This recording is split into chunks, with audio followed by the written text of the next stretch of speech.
Right now we're going to preview Arkansas versus Mississippi State over the weekend at Ball-Walker Stadium with the voice of Mississippi State baseball, Jim Ellis. Jim, I'm looking forward to seeing you at the ballpark today, and it's always fun talking with you. How are you doing? I'm doing great. Doing, beautiful Arkansas weather today. And you were here yesterday. It was snowing here yesterday, so just it was miserable last night. Now we got in, but today's great. So Mississippi State is 16-10, and people look at this record and they think, all right, well, something must be wrong with Mississippi State. But I also see they've picked up wins in 5 of their last 6, including a series win against Alabama. What is number one on the list of things that Mississippi State is doing well now, and what has been an Achilles heel? Because it is a surprise to see 10 losses for Mississippi State, no matter if it's a year after they win the national title or whenever by this point of the season. Well, I think a couple of factors. I think the pre-conference schedule was fairly difficult. I think that they got challenged in about 10 of those ball games and probably didn't fare as well as they would like. The other thing is that they've really had to take a good hard look at the pitching staff. They lost probably the 4 top pitchers as far as contributions last year, with the exception of Landon Sims, who came back and then, of course, was lost for the season early in the year. And then lost another guy by the name of Stone Simmons, who they thought with moving Landon Sims into the Friday night role as far as the rotation, that he would probably be the back-end guy this year. And both of those went out within a game of each other on the road early in the season, and suddenly your pitching staff has to be revamped. And I think that's part of it. And the other is we've got some veteran players who got off to slow starts. I think the ball club has been trying to figure it out position-wise at about 3 or 4 positions. And when you're doing that and when you're not settled in maybe and everyone's feeling a bit more comfortable, sometimes you go through some struggles. This ball club's gone through some struggles here early in the year. If I were to pick one thing that separates these two teams right now, it would be pitching, because they're both power-oriented lineups. Statistically, though, Mississippi State's has many more home runs than Arkansas, 43-27. But they're both power-oriented lineups. They try not to waste outs. They don't, give you outs on the bases. They're fundamentally sound in the field. But right now, the difference is pitching. But when I look at how these programs are run offensively, Jim, I see so many similarities. Well, I think that probably that Arkansas feels much like Mississippi State, that they know enough about a number of the hitters in their lineup that they feel like they can have a solid offense this year. I think and as you mentioned, both teams seem to feel. I noticed Arkansas, I think, only has 12 errors in 23 ball games. Mississippi State's only made 13 in 26 ball games, so very similar there. Both teams can hit home runs. I know that both will as the season progresses. I think that's going to be a factor. I think that the one thing, when you look at the pitching staffs, Mississippi State's got certainly a power pitching staff. They're averaging 12 strikeouts per 9 innings, which puts them among the elite in the country. They're actually leading the Southeastern Conference in total strikeouts coming into the weekend, but they have not been able to on the back end get stops in ball games. Starting pitching's been fairly solid, with the exception of a couple of meltdowns in midweek type ball games. But the bullpen's been an up and down. It's a work in progress. I think maybe they feel like they're figuring out some things, but right now they're still looking for some pieces to be more efficient and more consistent than they've been so far in the season. Mm. And Jim, I do think, like you said, I think State's getting better. They're playing better baseball, and as it warms up, and people get further into conference play, State's going to be fine. But and we've had to deal with it on these airways with Arkansas baseball fans. Has there been some worry from the fan base about the slow start, about starting the season 16-10? I think fan bases are always worried, to be honest with you. I think they live off of their worry. Yeah. But nonetheless, I mean, this ball club is probably disappointed in their start. And I mean, if they're disappointed, their fans are disappointed. But the crowds have been great. I mean, attendance has been just off the roof, even though maybe the season hasn't gotten off to a great start from that standpoint. Had tremendous crowds last weekend. I think they had like 38,000 for the 3 ball games that we played with Alabama.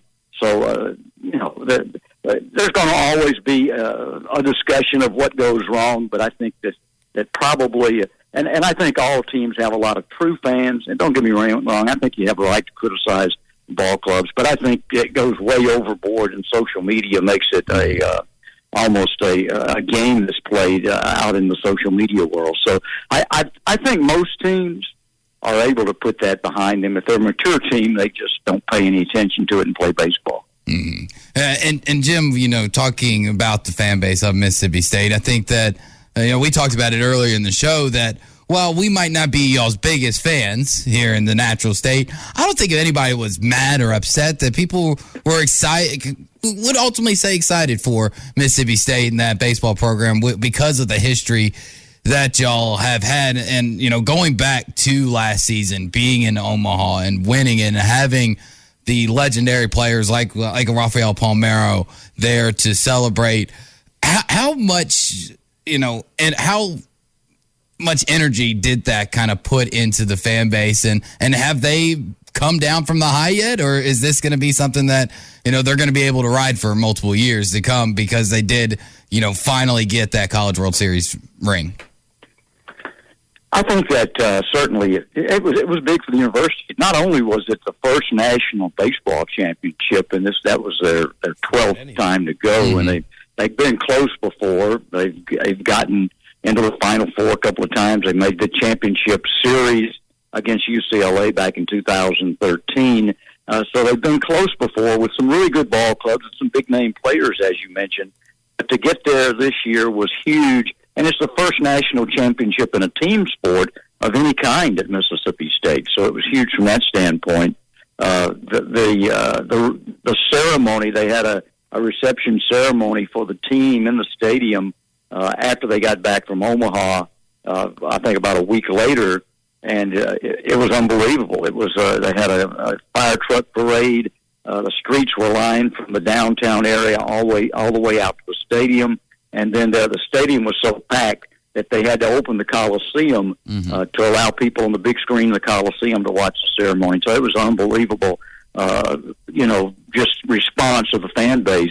I know we were talking about it just among our coaches and team, and we said, maybe there'll be 5,000 or 6,000 show up, and there were probably 16,000 people that showed up. So it's been a huge, and I think it's got carryover. I think the carryover, though, from something like that, it certainly carries over because it's on the board. You'll see it every time when you look for national championship teams. You'll see Mississippi State won it that year. But I think that the carryover probably lasts till about the middle of this season, and then it's you realize that you're back to playing the game just like it always is. I asked that question to the coaching staff and the team, some of the team members here earlier in the season.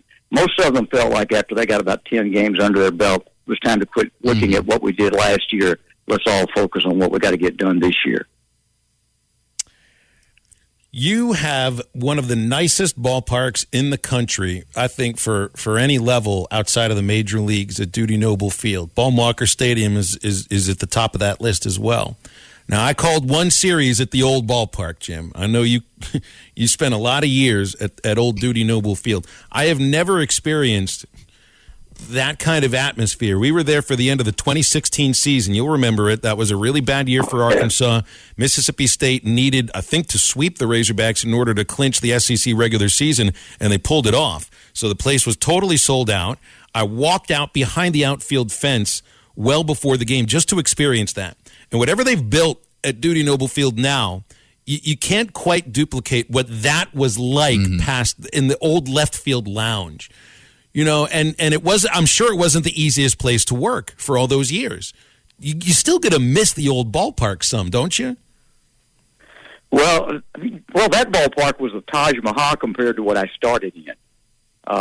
Because when I started, it was bleachers, and there were a few little chairbacks under a little grandstand they had behind home plate. and we didn't have a press box. We sat at ground level right behind home plate and did the baseball games for the first 7 years that I was at Mississippi State. So when they built that ballpark in 1987, I thought that was the grandest ballpark I'd ever seen. Wow. And that's incredibly difficult to do, to call games like from field level. That's miserable to try to do. Oh, it is. And that's what the first 7 years that I did. Hey, it's amazing the difference. I mean, several of the SEC schools didn't have press boxes. At Auburn, you sat on the top row of the bleachers behind home plate.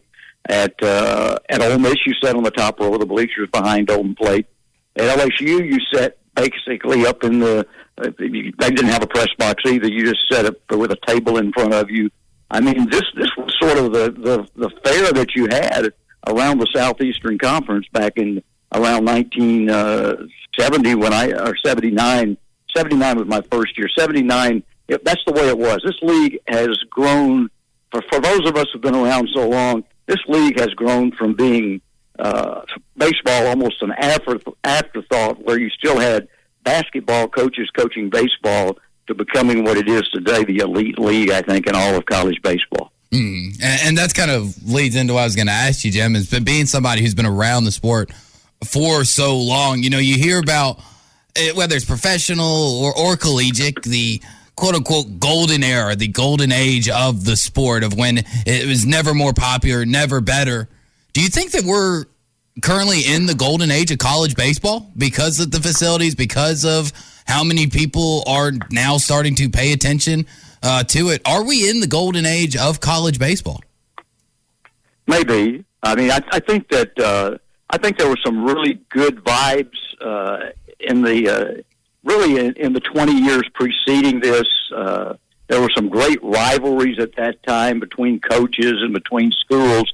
But I think right now, with the facilities and with the fact that most fan bases have increased all around this league and around the country, and the SEC certainly is special, but there are a lot of special places in this country for college baseball. I think there's certainly more emphasis. I think the play is better. I think not only the facilities, I think everything about the sport is better.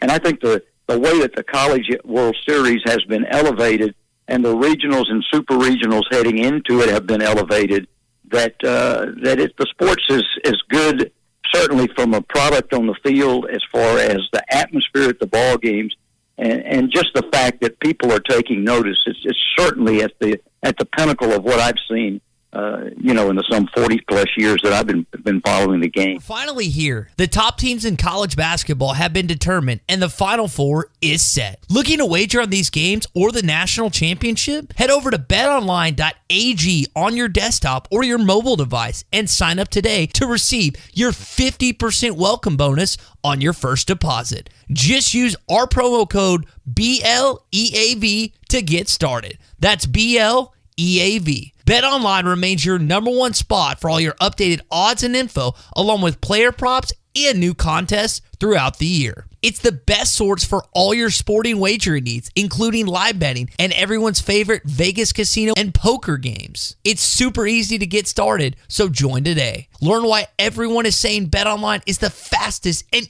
easiest way to wager on sports. BetOnline, where the game starts.